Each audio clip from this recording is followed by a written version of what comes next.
Today we talk about Eid al-Fitr. এ হুজুর আরবিতে খুতবা না পড়ায় যে ইংলিশে খুতবা পড়ায় কে? আরে বাবা এটা তো ভাইরাল হুজুর, ওই কথায় কথায় ইংলিশ ফুটায় গুলোই তো ওনারা নিয়ে আসে। Either namaz, 6 takbir. 6 takbir. Number 1 takbir is hands up. তার কেউ বুঝুক আর না বুঝুক ইংলিশে খুতবা দিতে আছে। আচ্ছা হুজুর মেলা বলতে আছি আমরা, আপনি কয়েন। সম্মানিত ভিউয়ার্স, আপনারা যারা আমার এই বয়ানটি আমার এই লাইভের মাধ্যমে দেখতেছেন, তারা অবশ্যই আমার চ্যানেলটি সাবস্ক্রাইব করবেন। আচ্ছা হুজুর আমার একটা মশলা কয়েন দেখি, এই ঈদের দিন কি মহিলারা পর্দা সহকারে নাচতে পারবে?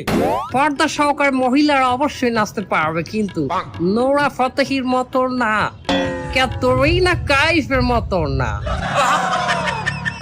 হুজুর আপনি নুরে ফাতিয়ে চেনেন কেমনে? ক্যাটরিনা কাইফকে বাঁচালেন কেমনে? দোয়া খাই গেলাম নাকি?